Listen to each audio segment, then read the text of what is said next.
ने बहुत मेहनत करके इस बिल्डिंग को खड़ा किया और बहुत से लोगों ने उसके लिए प्रोग्राम्स भी किए, कितनी मेहनत से, और आज उन लोगों की फोटोग्राफ नीचे लगाई गई तो, और उसका हम सब हिस्सा बने। इससे बड़ी खुशकिस्मती का और क्या हो सकती है।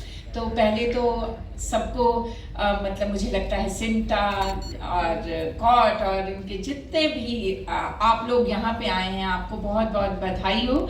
मैं जब से प्रीति जी को जानती हूँ, प्रीति जी मेरी दोस्त भी हैं और मेरी बड़ी बहन जैसी हैं, तो मैंने हमेशा इनके मुंह से यही सुना है कि बस उपासना, मैं चाहती हूँ कि नीचे कुछ फोटोग्राफ्स लगाई जाए उन लोगों की जिनकी वजह से ये बिल्डिंग बनी, जिनकी वजह से कॉट खड़ा हुआ। तो आज जब वो स्पीच दे रही थी तो उनकी आंखों में आंसू थे नीचे। तो मैं महसूस कर सकती हूँ कि उन्होंने कितने दिल से इस चीज़ को फील किया जो मैं कितने सालों से उनको देख रही हूँ। तो बहुत बहुत बधाई प्रीति जी आपको भी, और यहाँ पे जितने भी मेरे सहयोगी बैठे हैं इनके साथ बहुत काम किया है मैंने। राजपाल जी का ये जो सजेशन है वो बहुत अच्छा है कि एक्टर्स के लिए एक दिन ऐसा चुना जाए जहाँ पे अगर कोई 1 रुपया दे सकता है, 100 रुपया दे सकता है, लाख रुपया दे सकता है, तो वो ज़रूर आए। क्योंकि सिंटा और कॉट का एक ही मकसद है और वो है अपने आर्टिस्टों की मदद करना। और मैं 2 साल से यहाँ पे हूँ सिंटा में, और मैंने हमेशा यही देखा है कि हम सब ने हमारे जितने भी सहयोगी, हमारे जितने भी कमेटी के मेंबर्स हैं, चाहे वो दीपक पराशर जी हों, यहाँ पे हेतल जी हैं, साइला जी हैं, मुकेश ऋषि हैं, मनोज ऋषि हैं, सारे जितने भी, पूनम जी हैं, शिवा जी हैं, शिवा मेरी बहुत प्यारी दोस्त, और पद्मिनी जी, और जितने भी हमारे जितने भी मेंबर्स हैं वो सारे कोशिश करते हैं कि ज़्यादा से ज़्यादा हम लोग सिंटा के मेंबर्स के लिए काम कर सकें। और कॉट के लोग, वो भी, उनका भी सिर्फ और सिर्फ एक ही मकसद है, वो है आर्टिस्टों की मदद करना। बस मुझे लगता है कि अगर सिंटा और कॉट दोनों मिलकर एक साथ चलेंगे तभी ये संभव हो पाएगा।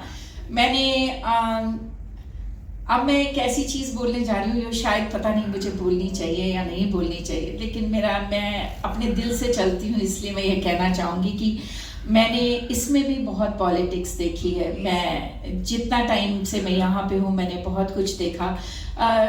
डिवाइड एंड रूल का एक हमेशा से चलता है। जब अंग्रेज थे तो वो बहुत कम संख्या में यहाँ पे आए थे, और लेकिन उन्होंने एक ही उनका तरीका था, डिवाइड एंड रूल, और उन्होंने इतने डिवीज़न कर दिए कि हम इतने हिंदुस्तानी होकर भी हम उनके आगे हारते चले गए। तो मुझे लगता है कि हर इंसान को ये समझना चाहिए, हमारे हर आर्टिस्ट को ये समझना चाहिए कि क्या जो भी बात हो रही है वो आर्टिस्टों की भलाई के लिए हो रही है या उनको आपस में ही लड़ाने के लिए हो रही है। सो मुझे ऐसा लगता है कि आपको सिर्फ और सिर्फ ये सोचना चाहिए, हर आर्टिस्ट को ये सोचना चाहिए कि जो भी कोई बोल रहा है उससे एक्टर्स की क्या भलाई होगी या वो हमें सिर्फ अलग करने की कोशिश कर रहे हैं। तो मुझे लगता है कि सिंटा और कॉट अगर दोनों एक साथ मिलकर चलेंगे तभी हम एक्टर्स की भलाई होगी। और आज मैं फिर से कहूँगी कि आज बहुत ही एक ऐसा दिन है जो कि हमेशा याद रखा जाएगा, और कॉट को मैं बहुत बधाई दूंगी, और सिंटा के एक्टर्स के लिए भी आज बहुत शुभ दिन है, क्योंकि चौहान साहब ने कहा है कि वो हमारे आर्टिस्टों को 1 एकड़ ज़मीन और देंगे। तो ये जो भी ज़मीन मिलेगी हमें वो हमारे एक्टर्स की भलाई के लिए ही यूज़ होगी। तो मेरा दिल आज बहुत खुश है कि हमारे एक्टर्स के लिए आज 1 एकड़ ज़मीन और मिली है। उसके लिए सब सिंटा एक्टर्स को, कॉट को, सारी कमेटी को बहुत बहुत बधाई। Thank you so much.